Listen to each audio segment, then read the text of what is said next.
Hello and welcome in. I'm Ink Knight, also known as Gladiator, and I'm joined here with Square Grouper, first time he's ever here, and Bright. And Yep. we're gonna How be you doing, fellas? and we're gonna be talking about the predictions of Week 7. But let's go ahead and kick things off immediately and talk about Johnny's team, which is the Chaos Dwarves, versus Soda's team, Crazy Soda Man, or what we know him as Kenny, Murdering Sodas of the Human team. And yeah, this is a greenish coach versus a rookie coach.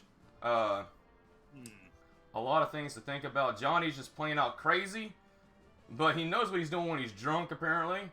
And Kenny, he's an upcoming coach. He's still rookie. He still makes mistakes, but he's starting to grip the game a little bit and understand some concepts of how to play. So this is definitely going to be a good one to watch. Yeah, I'm currently having a quick look at Crazy Soda Man's team. Just have a quick look at him. He seems to be starting to level them up, and actually, because I'm seeing a couple, because he's got his blitzer line, which is good. He's got at least one of his linemen with block. He's got a dodge on another one. One of his blitzers is Mighty Blow, and he's got a catcher with an extra point of movement. Yep, and he finally was able to buy another ogre with a correct name. Bubble. He does not have an apothecary though. Yeah, that is pretty scary to see, because Chaos Dwarfs, oh man, they could be pretty nasty. That they can, though. Admittedly, Johnny, when sober, I have played Johnny when sober, not so bad. He's not so bad mostly because I think he's starting to get into the idea of what he's meant to be doing with these things, with the tools he's given. Indeed. Because he's got a fairly solid Beastman line to work with. Wait, you mean Chaos Dwarf? We're looking at Chaos Dwarfs, buddy. Not Chaos. Nah, I grabbed the wrong team. Grabbed the wrong team. That was on me. However, there is two niggles on the I saw Chaos Dwarf team. Yeah, saw Chaos, grabbed the wrong team. That's on me. So he did get another Chaos Dwarf Blitzer. Or not Blitzer, but Blocker. I say Blitzer because he has block, but they always have block and tackle anyways. He does have a claw piece. He does have a Minotaur, but Johnny is relatively dumb. And the thing is, he takes no offense to that. He already knows he is. Hello, Pig Dog. Hey, Ronky. He does have a Hobgoblin with Agility 4, and unlike his opponent, he actually has an Apothecary. Yeah, he has an Apothecary, which is pretty big. Compared to a team that doesn't, it can be a deciding factor on who can stay on the field and whatnot. Heck, without an Apothecary, his Ogre that he just bought can die relatively easily because, I mean, there's Minotaur, there's a Chaos Blocker with Claw. Yeah, but there is no second Bull Centaur, so there's still that. True. But yeah, True. What do you think about this game so far, Square? I think it's probably going to come down to that movement 9 catcher down there on the humans. If you can keep him out of harm's way, he's too quick. Oh, definitely. So basically, I mean, with the humans playing those guys, they got to keep the ball safe, keep it around in the back, try to get that catcher out there to do something with it. Other than that, with all that tackle and all the other stuff that's going on with the Chorfs, I think it's probably going to end up being a 2-1 for Stürmer der Roses. Oh yeah, his funny name. But yeah, I can definitely agree with you. If Kenny plays the ball and not the bash, he would definitely win this game. If he plays bash, he's probably gonna have a rude awakening that Chaos Dwarfs, they are way bashier than humans. He's. That said, I will just say in Sodaman's favor, he does have enough block that he might not be able to win the bash, but he can at least stalemate it. He can potentially stall it out. Yeah, but you're fighting Chaos Dwarfs with armor value 9 on most everything except Hobgoblins. Yeah, it's not gonna be pretty. Yeah. Oh, I get that. I'm just meaning more the fact that he has a solid blocker line does mean that if he gets stuck in the bash, then he's at least going to be able to lock the dwarves down. He's not going to just be, smashed and pushed through. Well, we'll definitely have to find out in the game. But what do you think the score is going to be, Bright? Well, it's hard to say because I don't really often see Johnny play drunk. So, yeah. So depending on how, because it's a kind of a mixture of if he just gets drunk enough that he can play well, or if he gets too drunk. Oh That, man. perfect So I'm balance, going. right? Yeah. So I'm going to tentatively say I'm in favor of Johnny to win this one. But that is kind of dependent on him just kicking the absolute shit out of the human team. Okay.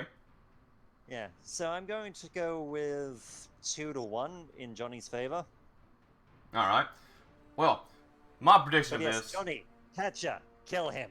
Kill the catcher. Exactly. Oh man.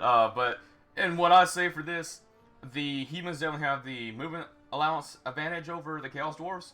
If he doesn't play the bash against them, he should be able to survive and do decent work. I just feel bad for that ogre because he just got him. He's probably gonna die. But with that said, if Kenny can play decent enough, then I have a feeling he could win. But knowing both coaches, on one of them just doing any kind of stupid crap he can possibly do, and the other one being a rookie, I think it's just gonna be a 1-1 tie. Straight up. That's supposed. Yeah, I can see that. But Yeah, it's definitely going to come down to can Johnny hit that sweet spot of drunkenness? but either way, The lifeblood of any good dwarf and chaos dwarf team. indeed. Either way, do you want to go ahead and talk about the next match, Square Grouper? All right, so we have England's Knights, gentleman that I have played, Sergeant Grimm, and Crash Force, which is Doppelfire's team. The Wonderful Orcs, my favorite personal team, since most of you have always seen me as an orc. Let's see, he's got a couple blitzers he needs to level up. Got his troll with guard. Got one gobbo. And he's got one gobble that's out, so he's a bit short-handed. Let's take a look at Grimm's team. Where are you? There you are, England's Knights. It's nice to see him bouncing back. He had a rough start to this year. Oh yeah, this season he's been getting knuckled hard. Yeah, when I played him, it was just, I crushed two of his guys on the first two rolls, and it was all over after that. He didn't even have a chance. Let's see, he's doing pretty good. He's got one blocker that's down. Got some life skills there. He's got his blitzers going pretty good. Well, he's only got one that's leveled so far. He gave him, or no, that's a blocker. Gave him guard, so. Yeah, the blitzer got He dodge. gave him dodge. Yeah, the blitzer got dodge. But he has his 4 blitzers now. He only had 3 when he played me, and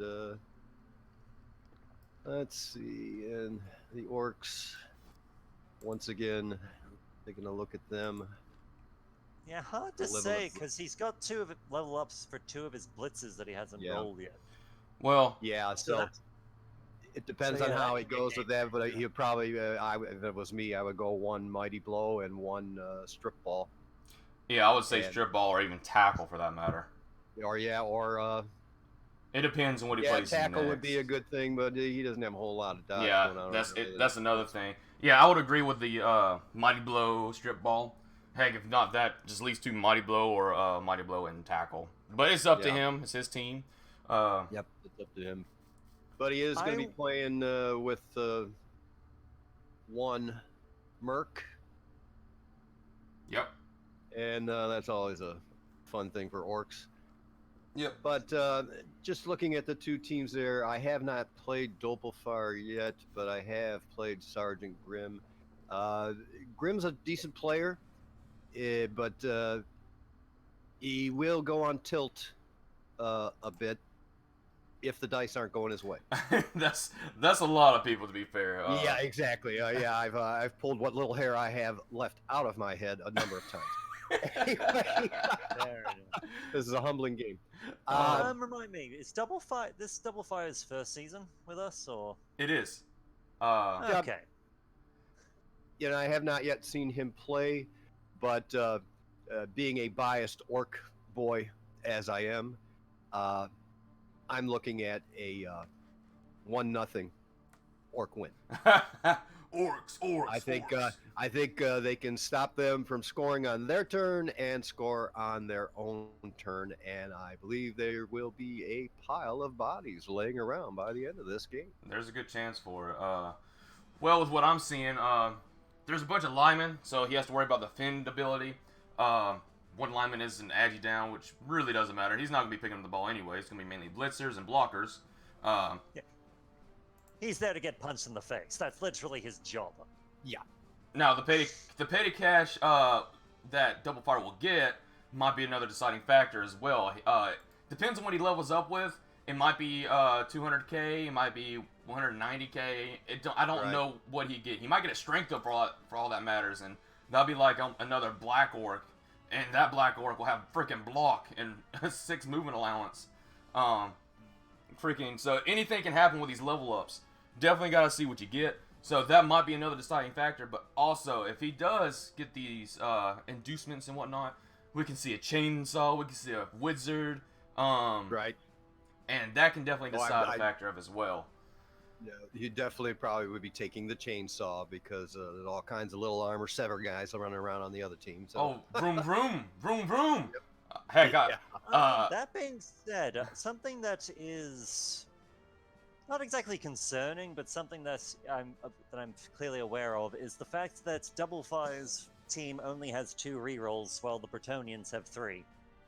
Well, that one reroll is not a big deal for this orc team. He has a thrower with sure hands. He has a lot of people with block.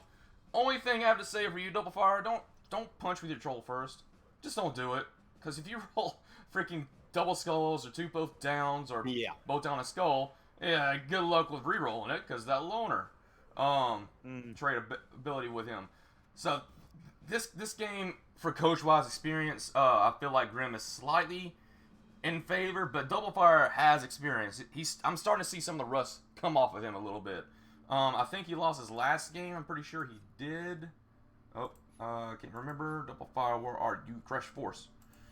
Yeah, he lost. He's currently rank 19. Yeah, he lost his last game against Mole because Gamba could not show up. So, and Mole's an experienced coach. But with this one, they're near the same level. I say Grim is a little bit more experienced just because he's played a few different seasons. So this will be a slobber knocker. I do feel like there will be some piles of bodies with the Bretonian team. But there's Dauntless, so there could be some orc casualties as well. My score with this, it can go either way. But I feel like it will be an orc victory, and I think it's going to be a 2-1. Mainly because of the inducements and the strength. Yeah, it's hard to say with this one because, both teams at this, from what we can see on the leaderboard, both players are kind of having a somewhat rough season. Just because we've got the Orcs have had only 2 wins, 4 losses, Bretonians 1 win, 5 losses. But I feel like this one's going to be a 1-1 tie. I can see that both of those teams are the kind that they're not very good at the beginning of a league. They just don't have enough skills, but they're starting to level up. And once you get orcs and especially the Bretonian blitzers start to level up and get some decent skills to them, it changes that team's complexion markedly. And the orc team is starting to build fairly well. I mean, they're doing okay, and the Bretonians have come way back from what they were before. Gosh, they were destroyed by me. I know that feeling about freaking teams having to level up to become good. Because that's what Lisbon's all about. And especially with this league, my gosh, we're playing 25 games. So there's plenty of time. I mean, we're basically a quarter way through the season. So I'll give you that. Yeah, I'll give you that. But for this particular match, I will just put my 2 cents up 1-1 tie.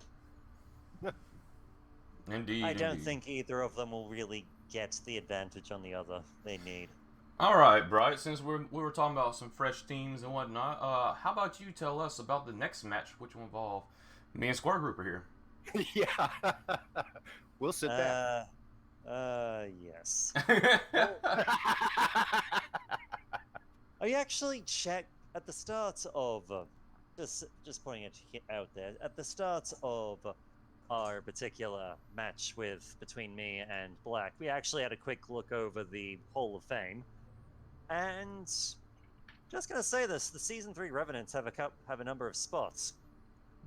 Yep. A number of spots there. So good on you for that one. But yeah, let's have a quick look at the teams themselves. Let's see. Well, let's have a quick look at the Revenants first. Wait a minute. It's Lizardman versus Undead, dude. Oh, what? Older Than Dirt versus Combat Evolved Lizards. Ah, shit! I was looking at. I was thinking, wait a minute, what are you talking about the Revenants for? Oh. Sorry, I was looking at the one below it. My bad. It's all good. That is my bad. Lizardman versus the Undead. The Undead who I'm facing next week. Yay! That's gonna be fun. Starting with them. Let's see. They've leveled up They've managed to level up a number of their players. Let's see. They've got a zombie with guard and a skeleton with kick, which, yeah, not that particularly impressive, but yeah, it's what it's kind of what they're there for. Oh, Kick's amazing. Yeah, Kick's an amazing ability, no question. We got a ghoul with sidestep, but probably the more important ones, we've got a white with mighty blow. Mm-hmm. And one with tackle and strip ball, and we've got a mummy with guard. And both of them have block. Both of them with block, yeah.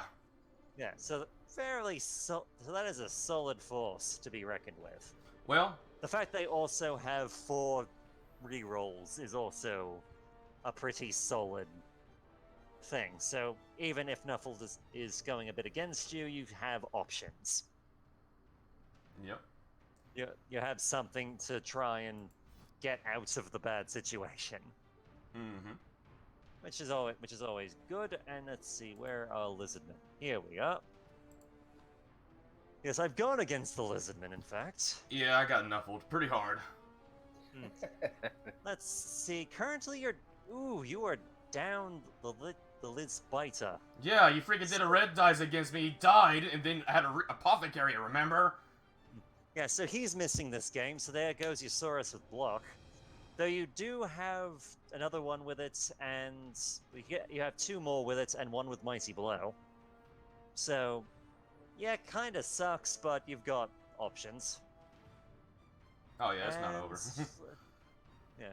Let's see, you've got the one skink with jump up and sidestep, another one with sidestep, and one with I believe that's dirty player? Sneaky Git. Or, yeah, sneaky get, that's the one.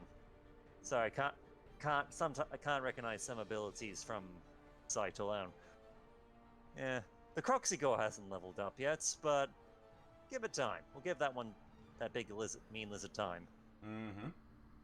Let's see. As for who's gonna win this one, It's gonna be tough. it's a hard call because both of you have a fair bit of muscle to you, Yeah.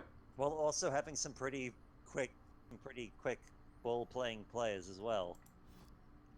So, I'm inclined to go with the Lizards. Just sit with a 2 against 1. Simply because, for 2 reasons. One, he has a bit more consistent muscle across the board. Because, yes, Older Than Dirt has the mummies, but 2 mummies at +5, but he's got at least 4 Sauruses? 5, because Yeah. I'm missing one. Yeah, alright. You've got 5 Sauruses currently active. And the Croxygore, so you at least have consistently more muscle. And the sad truth is, I haven't actually seen Older Than Dirt play. Oh, really? He's an experienced coach. He knows what he's doing. He's actually the oldest person in the league. Yeah, I get that, and I respect the fact that that both of you are fairly high on the ladder. So it's just more from personal experience here with the combat lizards. Okay. Yeah. All right then. Well, it'll be a good match against you, Square Grouper. Those mummies are extremely scary. I will say that right now. And Everyone hates my mummies. they have you got doubles on them, and you already have block for your first Yeah. one for both of them. Oh, Glad, if you could do me a favor and, remove those so that I don't have to do them. I mean, I will try, but he has some very scary pieces as well that can take out my skinks. So I'll try. One of the good things for me for those block mummies is they draw so much attention. The last game I played with him, 2/3 of his team were developed just to try to get at those mummies, which leaves all my other pieces loose to do what I want to do with them. So it's, you can get hung up on those mummies, but all you have to do is just stay away from them. They only go 3. Yeah, exactly. A lot of They people only go 3. A lot of people want to try to take out mummies, but that's the thing. They have regen. It's not really worth it. Heck, I don't.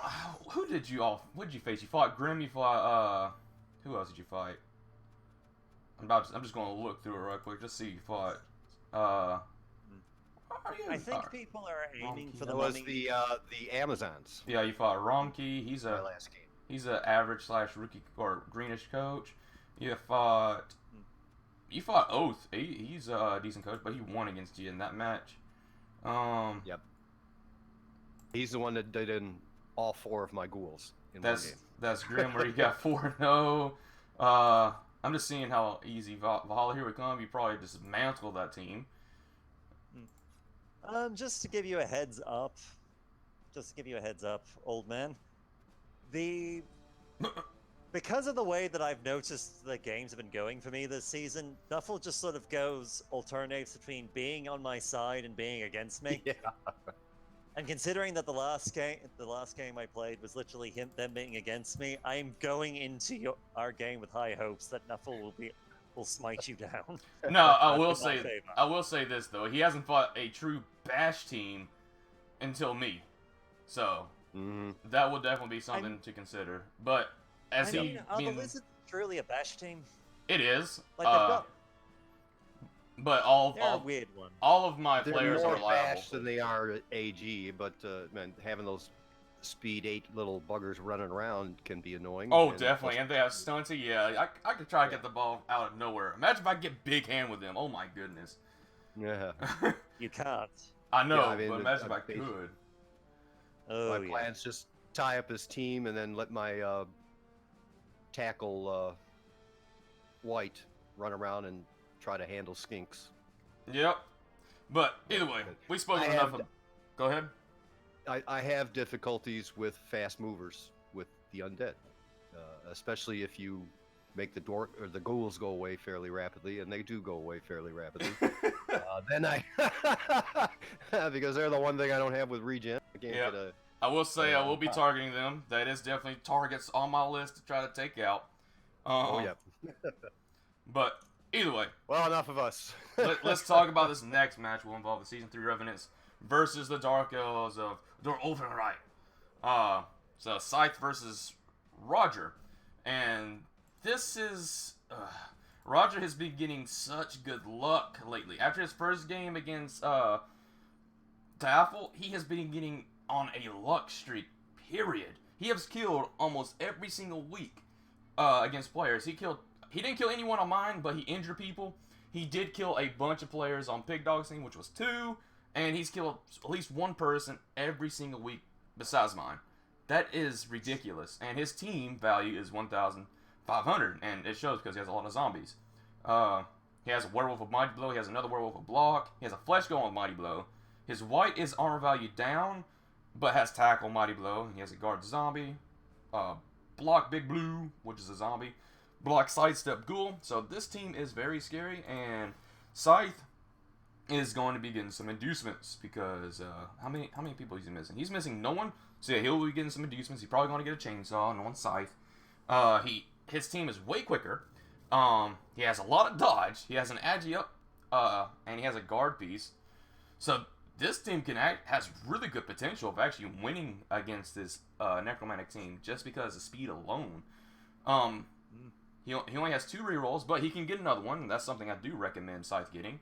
And Apothecary. You already said Apothecary. So, this can go almost either way. I say for coach experience-wise, Roger Death is slightly better than Scythe, just because Scythe just doesn't give two craps if it stops going his way. um, but yeah, freaking... Honestly, just thinking it's fully possible he's saving up the money to literally throw that into his inducements as well. Because let's be honest, at the time to tap into team funds to try and gain an edge, it would be against this necromantic team. Yep, and Scythe is home field advantage, so I think he gets to pick his inducements first. I might be wrong, I can't remember. But something I do say, go ahead and spend some money so then you don't give any extra inducements to the necromantic team. If you do get a reroll, it's another 100k, so that will change some things.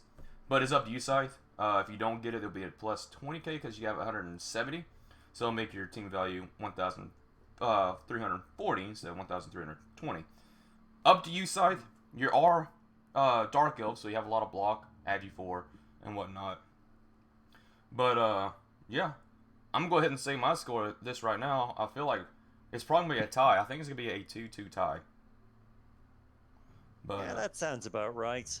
And honestly, it doesn't really matter who wins this match, as long as we all agree that as long as some people die. Doesn't matter which team they die on, both of them are kind of scary. Oh, definitely. In their own ways. So, yeah, go for your 2-2 tie, just try and, kill each other. That'd be great. Alright, and what do you think, Square Grouper? I think it's a tie as well. I think 1-1. Okay. I think both these guys are good enough to slow the game down, make it a 1 score per half.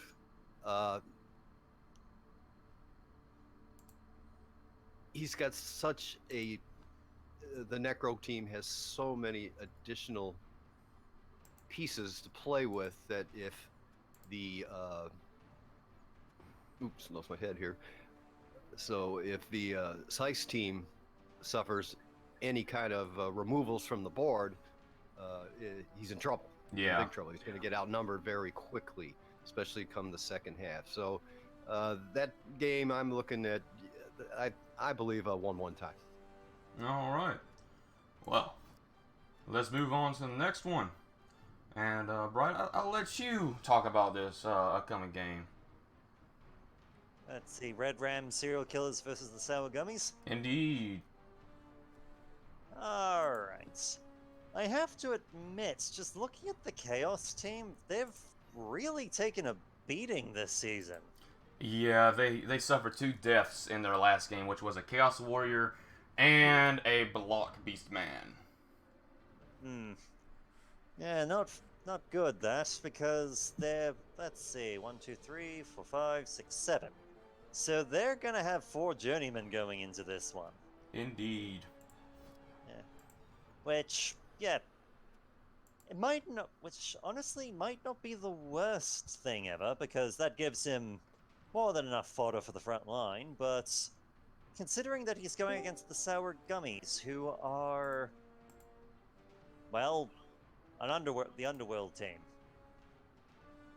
Which, honestly, having a look at, has leveled up pretty well. Have I been disconnected? No, you haven't. That was someone else that just joined randomly. Somebody, came in and out. Oh, okay. Sorry, I was just hearing things pop. Okay, going insane. Yeah, the Underworld team has leveled up fairly well, because though it is interesting to note when we were looking at the Hall of Fame, Kyle the Warpstone Troll is currently number 2nd on the punching bag Hall of Fame. He's literally number 2nd too, so yeah. It hasn't been a good season for Kyle the Troll, but he does have claws now. And that's very scary against Chaos.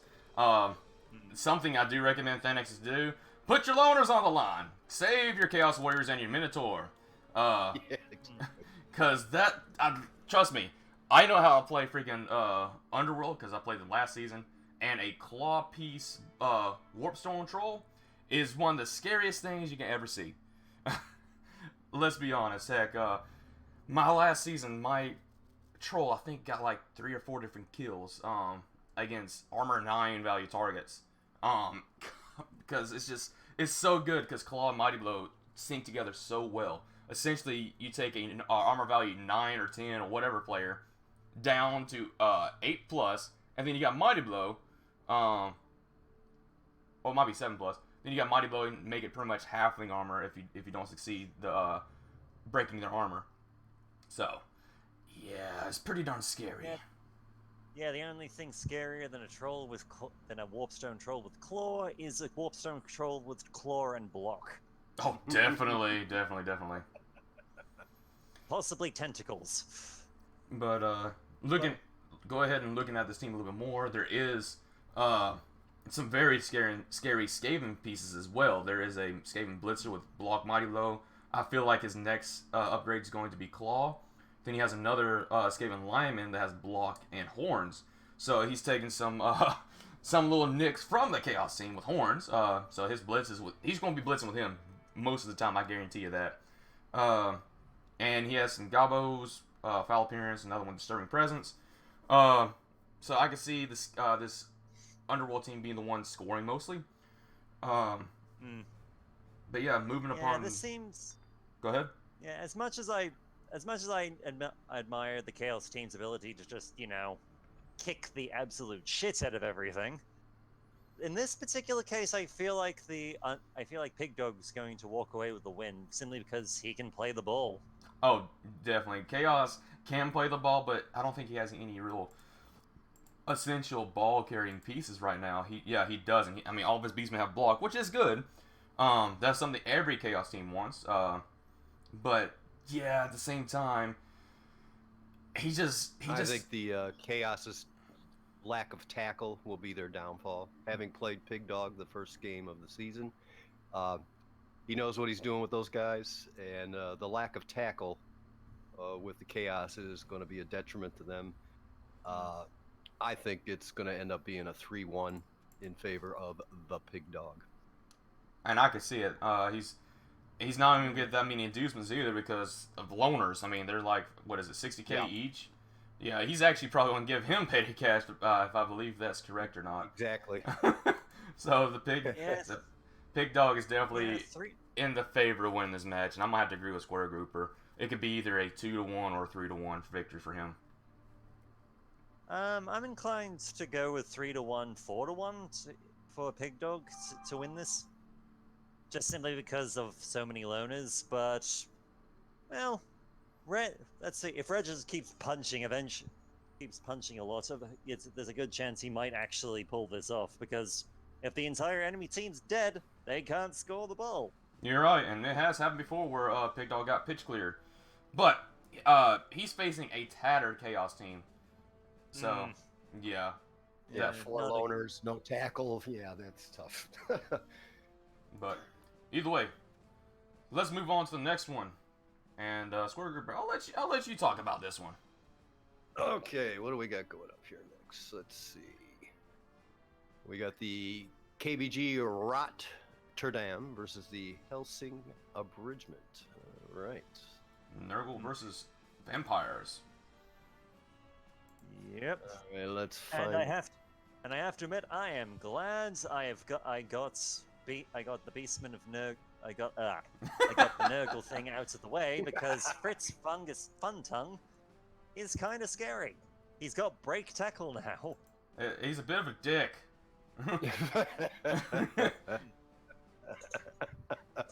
Let's see. So the KBGs, they've got a Rotter who's out, so that's going to give them 11 players. They've got some nice skills on their warriors now. The Beast is really mean looking.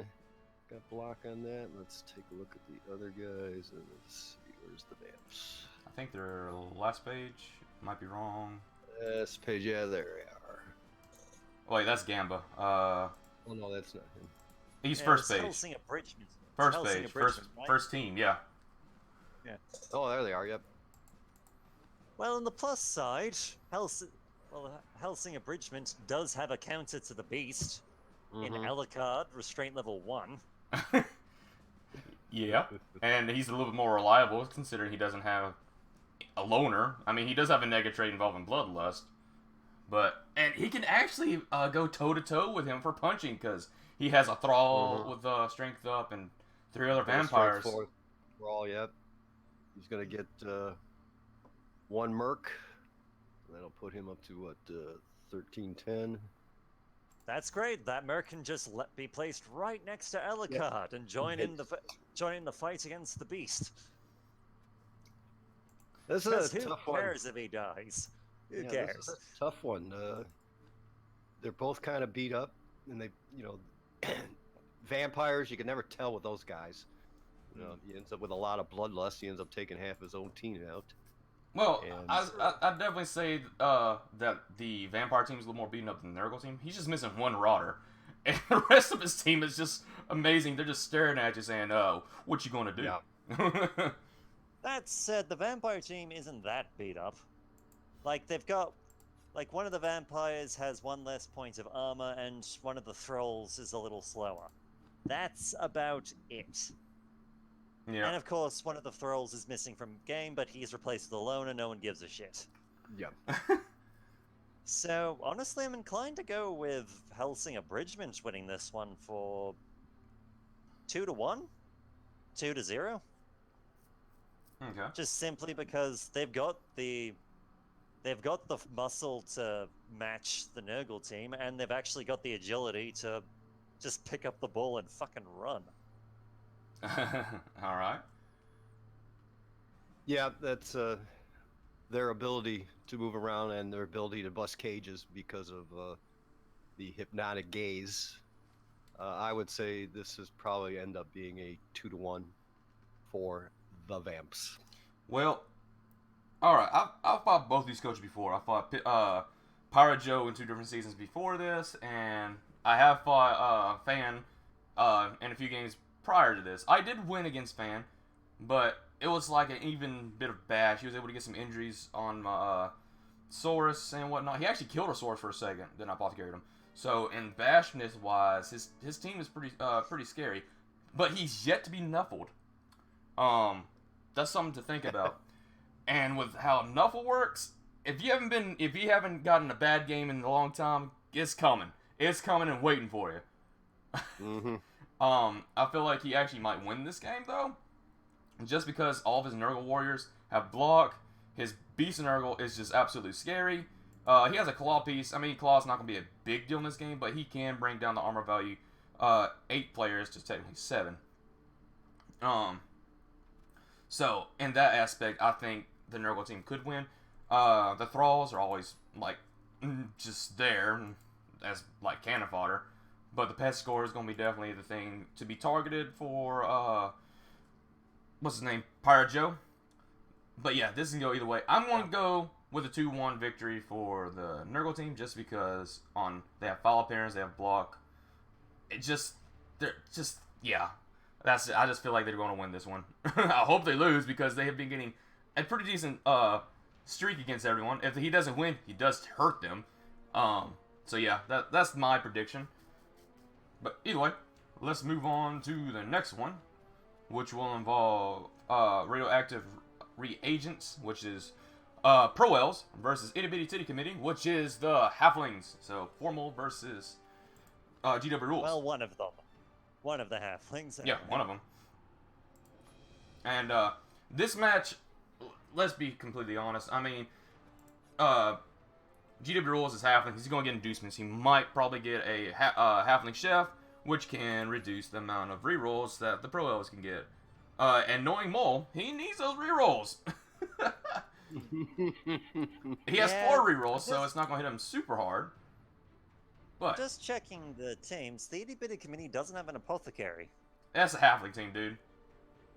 True, but you might want to have it just to make sure the treemen don't. Yeah, don't the die. tree doesn't go away up. Because fuck the Halflings, you want to keep the treemen alive. That's right. Well, the reason why he doesn't, as a Goblin main, Goblin/Chaos main, I understand why he doesn't have an apothecary. That increases his inducements, or his team value, and he wants to keep that as low as it can go. Granted, he's going to get a metric ton against Formal, so you're going to see Deep Root Strong Branch, You might see a Puggy. You're probably going to see a Halfling Chef. Because it's 720, he has he's missing one spot, so he's going to have a loner Halfling. So, I mean, that's just 30 extra K, so he's going to have 750. Formal has 1,300, so you're looking about 550 TV difference. That is quick ridiculous. Question. We know which stadium they're going to be fighting on? They are fighting on Formal Stadium, I believe, because he is the home team. Okay, so that's the Elves. Yeah. Yeah, okay. Because I just noticed, I checked over, the Itty Bitty Titty Committee actually has a thing for He has stadium. the Noful Altar, which will decrease his star player value by 50k, which he will not be able to use. Not just his. Oh yeah, it's anyone. I know, but still, in this situation, Formal's not gonna cough up any of his actual money, but like, and it will actually give more inducements to the other team because he's a home team, and he only has 10k, so he's not gonna buy anything, even if he had the enough Ultra to affect things. He does have a thrower leader. He does have 4 rerolls, so he's probably not gonna feel a Halfling Shelf that bad. So what I definitely say to YouTuber rules, get Deep Root Strong Branch, probably get a Puggy, and probably get a Wizard. Maybe get a Halfling Coach or Halfling Chef, is up to you. But yeah, I'm gonna be completely honest with you before I quickly just go up to get myself a bottle of water real quick. I'm pretty sure. I'm just gonna say this outright. I'm pretty sure the radioactive reagents is gonna win this one 3-1 or 3-0. That's fair. Because the Itty Bitty Titty Committee has not been having a good season. It's Halflings. That's to be expected. Yeah, they'll be fortunate to have 6 pieces on the board for the second half. I'm looking at a probably 4-0, 5-0 win. Ooh, yeah. And the bad thing It's is, just, I'm gonna have to agree with you. He doesn't have any replacements. He's got nothing left down there. I don't care how many inducements he gets. Halflings go away fairly easily, even against Pro L. So you're right. You're definitely I just think he's not going to have anything left on the pitch for the second half, and so tough game for him. I'm gonna have to agree with you for the score, but something to include, just a little something for what I say. As a Stony player coach, if he can get some freaking injuries against this enemy team without having any against him, he should have the advantage, which is unlikely. So I'm definitely gonna be able to see a 1-4 or a 0-4 victory for the Pro Elves here. Just god damn it, the fact that I'm kind of hoping for Itty Bitty Titty Committee just to wreck the Elven team. Oh, we are all rooting for the underdog here, man. Yeah. Just because they're Pro Elves. Just no. Yeah, just kill them. Kill them now. But either way, speaking about armor value 7 teams, because that's what the Pro Elves are. Valhalla Here Would Come, which is Norse versus Wish You Were would be High Owls, but whatever. Which is Amazons. So yeah, these Speedos teams versus the bikinis. Yeah. You're right, actually. Oh man. But yeah, Romkey has been doing fairly decent. He did get a very bad game in his last one. Which, didn't you fight him? Yep. You killed I beat him up. 3 of his players. Yeah, he fixed on those mummies. He fixed on the mummies. You can't do that. Nope. Unless you know you can freaking outbash them, then no. Yeah. Amazons don't outbash. They're No. they're like a combination.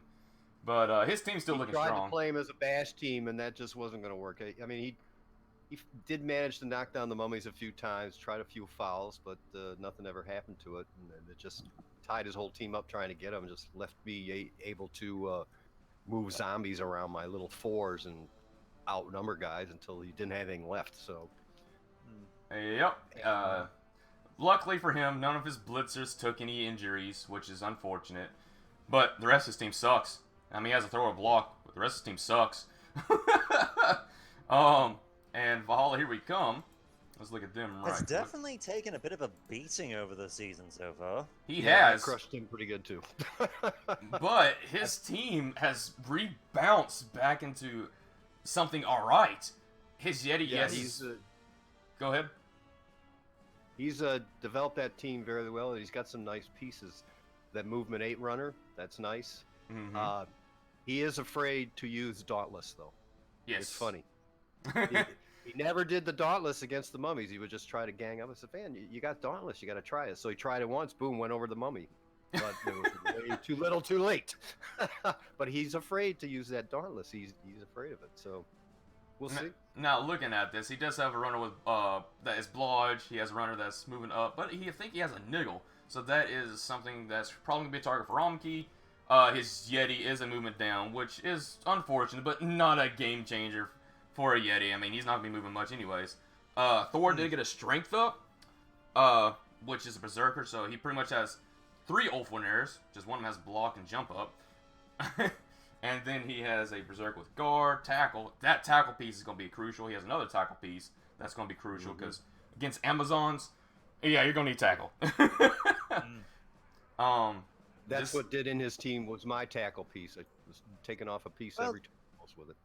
Well, to be fair, he's got the options of he's got tackle. If he can surf the Amazons, that's always an option. Oh yeah, with freaking 4 frenzy pieces. Actually 5 frenzy pieces. Yeah, you can see some surfing. Surf's up, bro. But looking at experience for coaches, I say Romkey's a little more experienced than Bloncow. But just the utility of pieces, I think that Bloncow has better utility. He has more strength. And he actually has better movement. The runners are quicker than any of the Amazon teams ever thought about being. And he just outstrengths them. Romkey has 4 guard pieces. So, and he has 1 killing piece. But I don't know if that's going to be a deciding factor or not. He does have 1 extra player. I think, how many does Romkey have? Let's see. He's got a fair few, if I recall. 1, 2, 3, 4. He's got, they've got 12. They got 12? He's got 12. So, in that sense, I can definitely see some fouls from Bloncow against him and start reducing the numbers. Because if they go down, start fouling. Because they're Amazons. I feel like Bloncow also has a bit of an advantage here because he's got so much block. But yes, Romkey has a lot of dodge, but that both downs are definitely going to be in favor of Bloncow. Well, there is 5 blodgers versus 1 blodger, but the rest of the team has block besides the big guys. So yeah, it's gonna be a tough one to talk about to really get a score on for me. I feel like that Bloncow might win this 2-1 just because he has better utility pieces. He has more strength. He has 2 tackle pieces. That's just, I mean, I don't know how many inducements he's going to get. Romkey will get a good chunk of inducements. About around 200 and something K. So that can change things as well. You might be able to see a chainsaw and chainsaw some Yetis. So that might be a possibility. So the inducements might have a deciding factor, but I still think Bloncow has the victory here. I'm inclined to go with a 2-2 draw. Okay. Because I feel like the 2 teams can. Yes, they've got different strategies and setups, but I feel like the 2 of them can sort of counter each other enough that it will just be a 2-2 draw. Yeah, that's what I'm thinking draw too, although having played both these guys and knowing their mindset, since they're all the same armor, I think there will be no fear on either coach's side to line them up and knock away each other and let Nuffle sort it out. So I see a 0-0 tie. Ooh, all right, no score. With a lot of dead people. I think they're just going to get in the middle of the pitch and start beating on each other until there's 1 man left. You get a death. I mean, I tried that shit when it's up against the Amazons, and their armor just. Yeah, that was. I tried to foul that crazy 10,000 MVP thing. I fouled it 3 times, had it on the ground the entire second half. All I could get was a KO. Their armor 7 is amazing. It was just stuns and KOs for me. Don't worry. Ridiculous. Bloncow will freaking kill him somehow, or kill her somehow. There's a reckoning coming. No, I'm just saying. There's a reckoning coming from Nuffle. Oh, definitely. Mhm. But let's move on to the Moving next on. one. Timmy's Toon Things versus Carrollton. Carrollton? Carrollton Yeah, the other College? vampires. Yeah. Yeah, I'll let y'all two talk about this for right now. I'll be back in just a moment. Let me Alright. find. All right, just having a quick look at the vampire team first. I have to admit they've got some decent they've got a decent foundation for them, particularly with the vampires, because they've got one who has 7 movement, they've got one with block, and they're both resting on 15 SP each. So there's definitely potential for them going forward. Though he is down 2 of his thralls. Though one of them does have a level up. So yeah. Alright, we'll have just a quick look at bloody the Tomb Kings. Do you want to take this one or? Well, I did play Lorbass's team when he had only one Tomb Guardian, and I crushed him pretty good. But he had a rough start to the season, and he's come back fairly well. He's back up to 3 Tomb Guardians, and he gave one of them. What did he give him? Break tackle. So he obviously good. wants to move that guy around. Got a couple Blitz Ras with guard. I might have gone a different way with that, but you never know. One of his He skeletons. doesn't have a throw Ra. Wow. So He does have a skeleton with 3 agility, though. yes, he does. Uh, this is a tough one. I don't know. It's you, even with the AG3, but you know, man, I just don't see any ball handling because if I'm the other team, who's the first guy I'm looking for? I'm looking for the Skelly with the 3. Once you do him in, that's pretty much a foregone. So, Let's see. but the vampires are.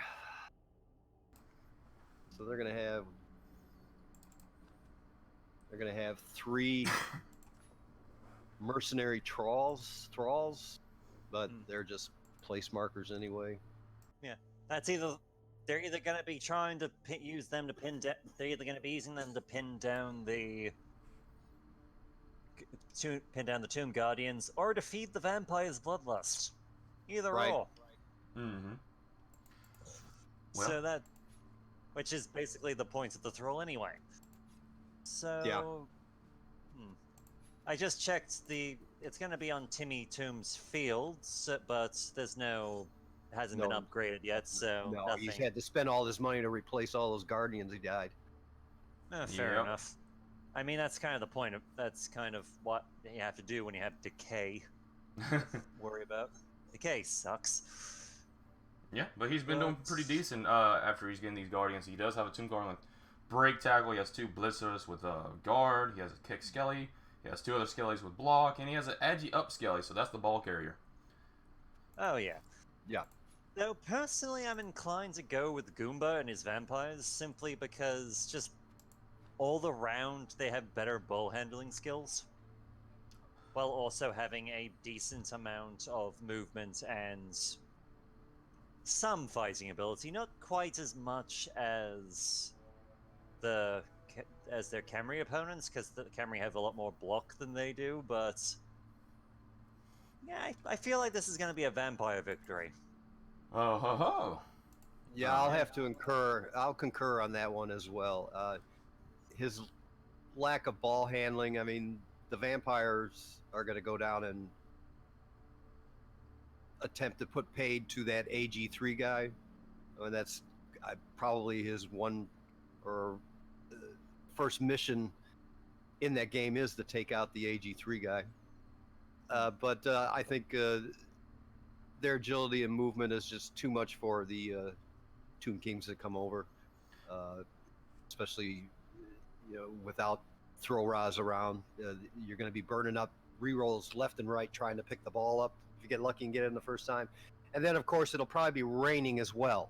So If it's raining, then yeah, guaranteed a vampire victory. But if it's yes, not yes, raining, pretty much. I just feel like just the coach experience-wise, Lord Bass is a very experienced coach. He knows how to play Blood Bowl. He picked Kimry, and he had almost every other choice possible. So I'm pretty sure Kimry's either his main team that he's like playing, or a side team that he just enjoys playing. He picked, like for the draft, he was second pick, and he picked Kimry. Kimry's usually a pretty bad team because they have decay and whatnot. And he picked him. And he's been getting really great for picking up this ball with Agi too. He's been getting 6s and 5s just to pick up the ball. All the time. No, you can't count on that. And now he has the Agi 3, so it makes it even easier for him. Now, I have seen him struggle sometimes, but most of the time he's able to pick up the ball because he usually gets 6s. And he can out punch and out block. So I'm gonna go against y'all two just because of experience-wise. I'm gonna say that Kimry's probably gonna win, and it's gonna be a 2-1 victory. I'm going with vampires. With Gamble's Carnage, but for 2-1 as well. Now, I will say this to you, Gamba, though, before, sorry to interrupt you. Kill a Tomb Guardian, though. I'm saying it's a vampire win 2-0. And let's be honest, who hasn't killed a Guardian at this point? Well, the Ogre's killed two, Right. and then that's it. Well, there's another guy that fouled and killed someone, but anyway. Moving on. I'll let you talk about this it. kind of match. Square Grouper. This looks like the game of the week to me. Elf v Elf. It doesn't matter who wins. Elves are going to be injured and die. But yeah. Though it should be noted, back when I mentioned that we went and saw the Hall of Fame, where are they? Masters of Warhammer, there we are. The Lord Rodar, or however you pronounce his goddamn name, is basically on a lot of the top of the lists of a number of things. And he's missing this particular match. Indeed. Yeah. He's suffering a pretty bad injury as well. It is a smashed Yeah. ankle, which loses a point of movement. Yeah, not good. Not a good one. Granted, the High Elves really don't need it. I mean, Agi 4 is pretty darn freaking good regardless. But he's fighting another Agi 4 team. And there is a Tree Man and I'm pretty sure 2 War Dancers. Yep. Yep. And both the War Dancers have Mighty Blow. One of them has Jump Up, another one has Strip Ball. And I'm pretty sure there is no Sure Hands on the High Elf team. Yep, and we also have a lineman with 5 agility. Yep, and there's also a thrower and a lineman with dodge. He is missing. How many players do you have? 4, 5, 6, 7, 8. He is missing 3 players. So Four. 4? I think, isn't it? 1, 2, 3, 1, 2, 4, 3, 5, 6, 7, 8. No, 3. You're right. 3. Yeah, so he's missing 3 players, which is 70k each, which would be Yeah, he'll have a 200. TV of 1,300. Yep. And the high elf, so it's gonna be petty cash of the high elves of 20, which is not gonna be anything. Yeah. And this can go either way, really. I feel like the War Dancers are stronger than the Blitzers ever thought about being. Just because he has Mighty Blow, Jump Up, Strip Ball. Oh my gosh, it's just War Dancers are ridiculous. They can get into any cage, they can punch anything, they can die if you foul them hard enough, but you got to get them on the ground, and they have Blodge starting off, so good luck with that. Yep. But there is a tackle piece of the Blitzer, so that's definitely a target for Diaphil and his team. Yeah, this is gonna be a tricky one because I'm inclined to say Wood Elves just simply because, strangely enough, they're more bashy in this particular circumstance. Mainly because it's Tree Man.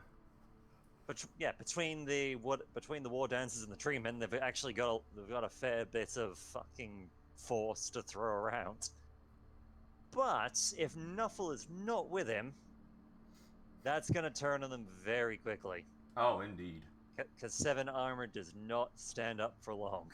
No, it doesn't. We've seen it in the past 4 seasons, including this one, the Wood Elf Curse, where coaches start out fairly decently and then start losing players slowly but surely, and then they don't have a team left, and then they usually quit. I mean, he's still going. He is still going. So we're at week 7. He's still going. He's currently outpaced all the other Wood Elf teams we've ever had. He's has lasted longer than them. So. And I doubt he's going to quit. But that Wood Elf curse, it's going to kick in hard once he loses either a War Dancer or a Tree Man. He does have an Apothecary, and he's saving that Apothecary specifically for those 3 players. But yeah, there's always the chance for one of them to die. More so the War Dancers, because they go in, they just push someone, and then they go down and get fouled. So. I'm not gonna lie. It will be hilarious if at some point during the season we just have one game where just all his team are journeymen. But either way, let's go ahead and move on to scores, and let's start out with you, Square Grouper. What do you think this match is going to come out to? I'm looking at a 3-2 victory for the Wood Elves. I think that I have not played against them yet and really haven't seen them very much, but just Wood Elves and High Elves. I have played Oathmaster before, and his tackle blitzer is going to be a very important piece for him as far as dealing with those War Dancers and what have you. Mm-hmm. But I think there's just the War Dancers are the Joker in the deck. You know, they do so much, and he's got them built so well now that I think that's just what's going to end up putting it over for him. They both are starting with 11. They'll probably have about 4 or 5 left on the pitch by the end of the game. But I just think the Wood Elves are going to come through on this one, and I think it'll end up being 3-2. Okay. Yeah, 3-2 in favor of the Wood Elves. Yeah, that sounds about right. All right. I will agree with y'all. Definitely 3-2 to Wood Elves. They have a bunch of loners, so you're going to see a Tree Man and 2 loners on the line. Unless he's one to really punch, you might see a War Dancer punching someone. His Tree Man's been very unlucky for rolls-wise. Heck, I fought him in the ladder, and I was playing Wood Elves, and he was playing Dark Elves, so I was able to get a victory. So definitely I can see a 3-2. He is faster. He can punch way better because the War Dancer have Mighty Blow. So this is going to be a good match to watch. Probably one of the better matches to watch of this week. It might be boring, but it might be very deadly. So stay tuned for that. But either way. Speaking of deadly matches. Yeah, this is a very scary match for the Goblin team. Dwarfs versus Gobos. And oh, wow. This is a rookie coach. So I can definitely see him losing.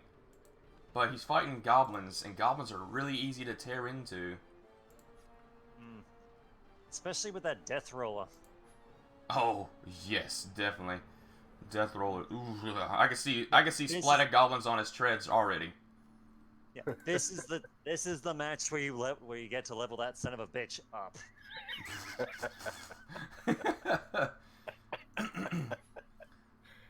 And rolls double skulls and blows up. Boom. Yeah, especially considering that the goblins do not have their fanatic on the field. But something he definitely can do is just fire that fanatic and get another one. Something I definitely recommend since he has 170k. Just get rid of this fanatic and get another one. He already has a niggle anyways. Yeah, that's true. I never take those. If I take a Gobbo team, it's Gobbos, the 2 trolls, and the Pogo guy, and buy the rest. Buy them every game. They're gonna go away anyway. They're goblins for crying out loud. But granted, my strategy, I usually get the fanatic and the loony first off, and get an extra Gobbo. Speaking of the loony, Neville Chamberlain, the loony with dodge. It's not gonna matter. There's tackle. Yeah, they're loaded up with tackle. That's it. This is just. All right, forgot there was this dwarves. Yeah. Right. Oh man, we don't really have to talk about this match. This is gonna be a slaughter fest. Let's be honest. Although to their credits, they do have a goblin down there with 4 agility. Yeah, that's his throwing Gobbo. You throw him, he's got a better chance of landing. That is true. So you can see 1-turn touchdowns. And there is a runner that is down for the count for the moment. He has strength too, and he had block. I say go ahead and fire him, get another one, and I mean you have the money for it, so go ahead and do that. I mean his team is very scary though. He has two guard pieces with his long beards. He has a mighty blow troll slayer, and he's fighting 2 trolls. So we're probably gonna see a troll die. And that death roller. Hopefully. The death roller is the scariest piece, period. I mean, the chainsaw can actually do some work to it, but yeah, 10 armor is going to just bring it down to 7+. Yeah, I don't know. Yeah, this is the death roller's dream match. The only thing better would be halflings without treemen.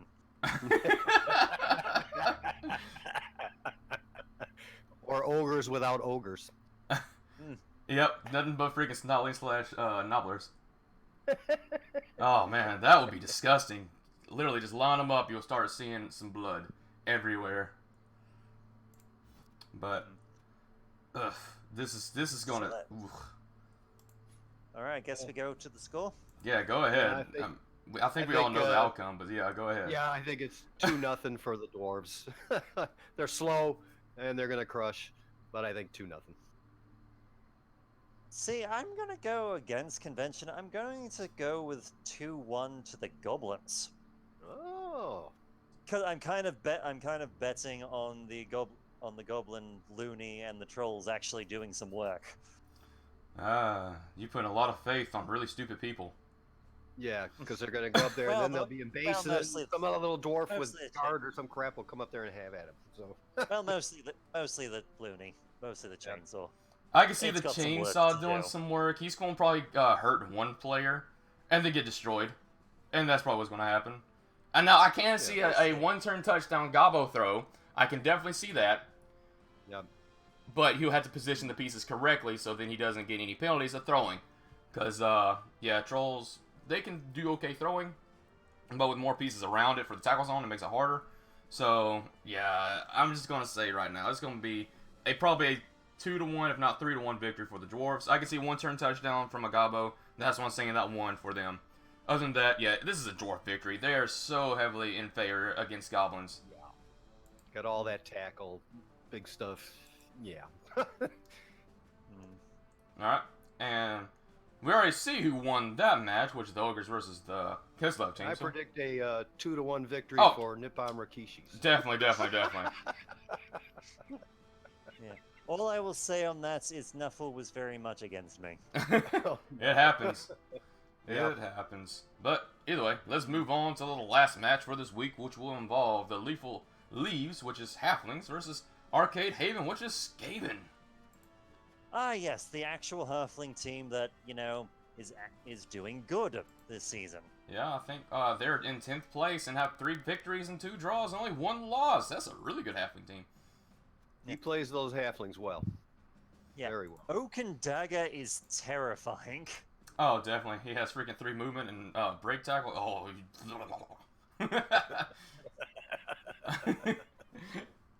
Oh, man. That's a scary piece. Once again, he's a tree, so he'll end up rooted to some spot sooner or later. Yep, but he doesn't have to worry about the Negatrator trying to stand up if he goes down because he has 3 movement. Yeah. Yeah, he is literally #1 on most violent. Yep, I can see it. He's killed a few different people. And he's probably want to add on top of this list because he's fighting freaking rats. He's also tied for the lead on serial kills. Which is 2, believe it. Right? Yeah. That's what I thought. I mean, let's look at the Skaven team, though. We can't put them out of the water yet. Where are they? There they are.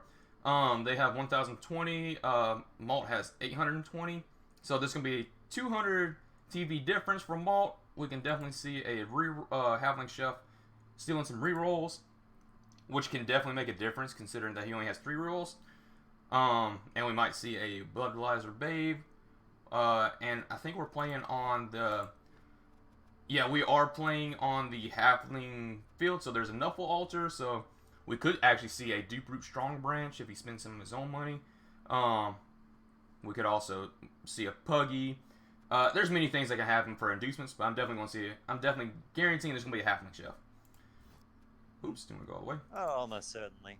Though that being said, I feel like at least in this particular one, Chronicles of Mistrea, or however the fuck you pronounce that, the Storm Vermin is going to have a field day in this particular match. Oh wait, correction. Let me add some loaners to that total. There's 3 loaners, or 50k each, so it's going to be 150. So yeah, 1170. Yeah, you're going to see a Deep Root Strong branch of Halfling Chef, guarantee you.